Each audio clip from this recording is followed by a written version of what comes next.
What's up, everyone? Good morning. How are we doing? This is episode 34 of our breakfast training talk here. As always, I got my coffee cup. I got this coffee cup actually in Brazil when I did a conference there in Curitiba. And so it's kind of cool to have little coffee mugs from different places. I'm one of those guys. I didn't start it, my wife did, but I'm a collector of coffee mugs. So if you guys have coffee mugs out there that you'd recommend, let me know. I kind of like getting different ones. I just got a pour over, actually in the mail today, as a wedding gift, and so it's pretty exciting because now I got my French press, I got my basic pot of coffee, and I got my pour over. So we're collecting an assortment of coffee making goods here. But today I want to talk about something, and before I do that, just a big thank you for everyone who watches these videos and enjoys them. And thank you for helping this page grow to what it is, and hopefully we can continue to get it to go. Again, my goal is 100 of these videos in a row, and at that point in time I'll decide whether or not people actually enjoy this or we should spend my time doing other things. But I want to talk about a post I made actually yesterday. So I made a post that said your body is the same body that can run 100 miles and squat 1,000 pounds. And then I told them, I said, if you want to train like an athlete, that means you need to train like an athlete. So a link in bio to get that training.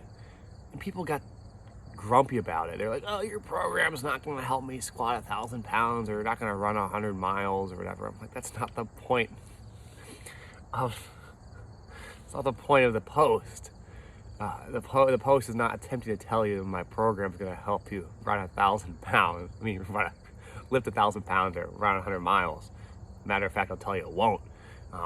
But what it's supposed to mean, that post, is that your body is the same body that can lift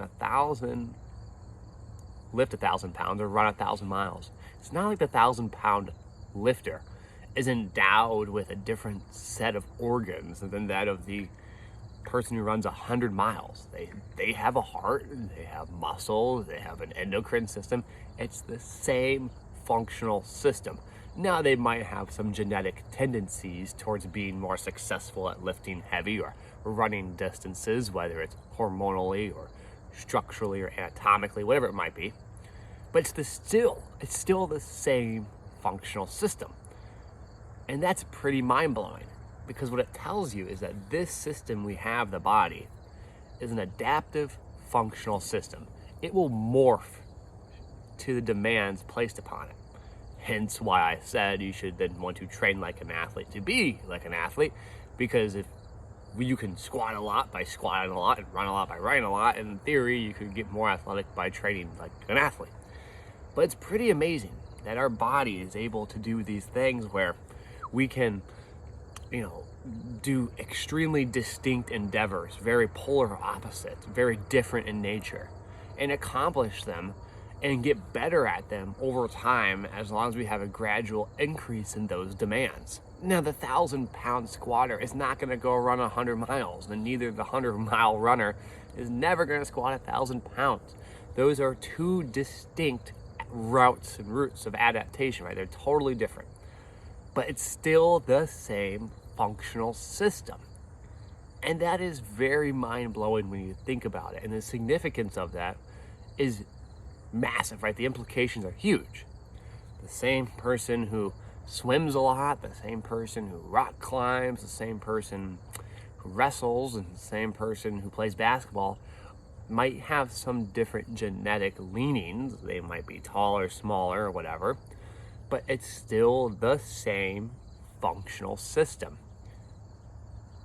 That is amazing, because your body is so flexible that it can change to an environment that appears to be so distinctly different on the surface, and it can succeed in each of those environments. And understanding that is the principle of adaptive theory, the theory that your body is trying to survive.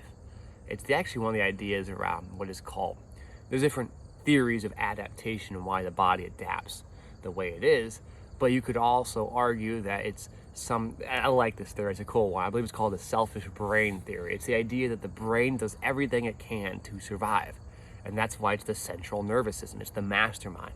If the brain wants to survive and you're in an environment where you're imposed to lift lots of weight, in order for the brain to survive, it's going to orchestrate and organize functional hypertrophy of those muscles that are required to lift those weights.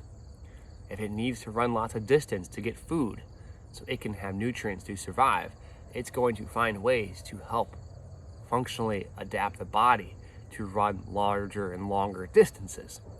And it's using, the brain is this master coordinator, it's using your organs, your muscles, your liver, your pancreas, your kidneys, your blood vessels, your soft tissues, as a functional directive. It almost has use it as a tool to solve a problem, or almost like it has encountered an enemy that is the stressor, and it will mobilize and weaponize whatever it needs to do inside the functional system in order to overcome that. And based on the stressor, based on the type of enemy it is encountering, it will devise a different plan on what needs to get stronger in order to adapt and what needs to get left behind. It doesn't want you to have big, super large, powerful muscles if you're going to run long distances. In that same note, if you're going to lift a really heavy weight, it doesn't want to build up your metabolic endurance, your capacity to handle and endure many bouts of, steps, I should say, but many submaximal attempts at force production, that is running.